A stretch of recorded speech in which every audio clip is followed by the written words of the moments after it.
আজকে ট্যাংরা মাছ দিয়ে করলা আলু রান্না করেছি আর এই রেসিপিটি আপনাদের সাথে শেয়ার করেছি। আশা করি ভিডিওটি সবার কাছে অনেক ভালো লাগবে। তাহলে চলুন আমি কিভাবে ট্যাংরা মাছ দিয়ে করলা আলু রান্না করলাম মূল ভিডিওটি দেখে নেওয়া যাক। আসসালামু আলাইকুম everyone, welcome back to my channel. আমি আফসানা মিমি, সবাইকে ওয়েলকাম জানাচ্ছি আমার ইউটিউব চ্যানেল আফসানা মিমি ব্লগস থেকে। আজকে করলা রান্না করব আর এই রেসিপিটি আপনাদের সাথে শেয়ার করব। করলাটা আমি একদম চিকন চিকন করে কেটে নিয়েছি। কেটে করলাটা খুব ভালোভাবে লবণ দিয়ে মেখে রেখেছি। রান্না করার আধা ঘন্টা আগে করলাটা এভাবে লবণ দিয়ে মেখে রাখলে তিতাটা কম লাগে। রান্না করার আগ মুহূর্তে আবার খুব ভালোভাবে ধুয়ে নিতে হবে। করলাটা আলু দিয়ে রান্না করব, তার জন্য আলুটাও আমি করলার ওই রকমই চিকন করে কেটে নিয়েছি। আর কিছু পেঁয়াজ দিব, পেঁয়াজটাও কেটে নিয়েছি। পেঁয়াজ দিলে তিতাটা আরও কম লাগবে।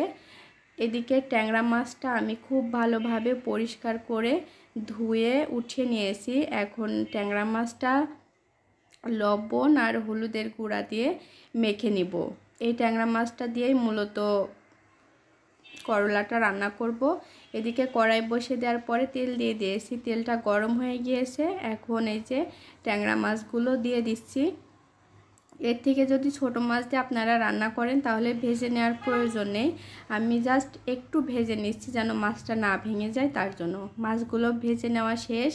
এখন ওই একই তেলের মধ্যে পেঁয়াজ কুচি আর কাঁচামরিচ ফালি করে রেখেছিলাম, কাঁচামরিচ দিয়ে কিছুক্ষণ ভেজে নিব। পেঁয়াজটা যখন ব্রাউন কালার হয়ে গিয়েছে তখন দিয়ে দিয়েছি গোটা জিরা। গোটা জিরা থেকে যখন সুন্দর একটা স্মেল চলে আসবে এখন দিয়ে দিচ্ছি করলা, আলু আর পেঁয়াজ। খুব ভালোভাবে ধুয়ে নিয়েছি। হলুদের গুঁড়া দিয়ে দিচ্ছি আর দিয়ে দিব লবণ। লবণটা দিয়ে এখন এই মশলাগুলোর সঙ্গে ভালোভাবে করলাটা আলুগুলো মিশিয়ে নিব। আর এই করলা রান্নাতে কিন্তু সরিষা পেস্ট দিবেন। সরিষা পেস্ট দিলে খেতে অনেক বেশি মজা হয়। আমি কিছুক্ষণ এইভাবে একটু নেড়ে নিয়ে এখন দিয়ে দিব সরিষা পেস্ট। এই যে সরিষা পেস্ট করে রেখেছিলাম, সরিষা পেস্টটা দিয়ে দিচ্ছি। দিয়ে এখন কিছুক্ষণ রান্না করব। এখন ঢাকনা দিয়ে ঢাকা যাবে না। কিছুক্ষণ এইভাবে মশলাটার সঙ্গেই নেড়ে নেওয়ার পরে সামান্য পানি দিয়ে দিচ্ছি করলাটা কষিয়ে নেওয়ার জন্য। যেহেতু অল্প পরিমাণ, বেশি একটা পানি লাগবে না কষিয়ে নেওয়ার জন্য। পানি দেওয়া শেষ। এখন এই যে কষিয়ে নেওয়া কিন্তু মোটামুটি কমপ্লিট। এখন দিয়ে দিচ্ছি ধনিয়া গুঁড়া। এই মুহূর্তে ধনিয়া গুঁড়াটা দিলে স্মেলটা খুব সুন্দর আসে, যার জন্য আমি এখন দিচ্ছি। এই যে দেখতে পাচ্ছেন পানিটা শুকিয়ে গিয়েছে। এখন ঝোলের জন্য পরিমাণ মতো পানি দিয়ে দিচ্ছি। যেহেতু খুব বেশি ঝোল রাখবো না তাই পানির পরিমাণটা কমই দিয়েছি। এই পানিতেই মোটামুটি সব সিদ্ধ হয়ে যাবে। পানি দেওয়ার সাথে সাথে আমি ট্যাংরা মাছগুলো দিয়ে দিচ্ছি। দিয়ে ঢাকনা দিয়ে ঢেকে রেখেছিলাম। কিছুক্ষণ পরে ঢাকনাটা উঠিয়ে যখন এভাবে বলক চলে আসছে তরকারিতে, এখন তরকারিটা একটু নেড়ে দিব। এই যে রান্না কিন্তু কমপ্লিট হয়ে গিয়েছে। আমি চুলাটা অফ করে দিয়েছি।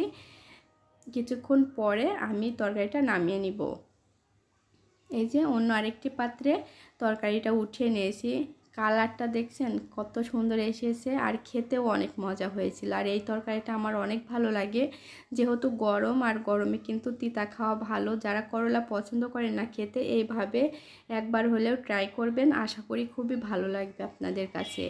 আজকের ভিডিওটি কেমন লাগলো অবশ্যই জানাবেন কমেন্টসে। তো সবাই লাইক কমেন্টস করবেন, আমার জন্য দোয়া করবেন। আল্লাহ হাফেজ।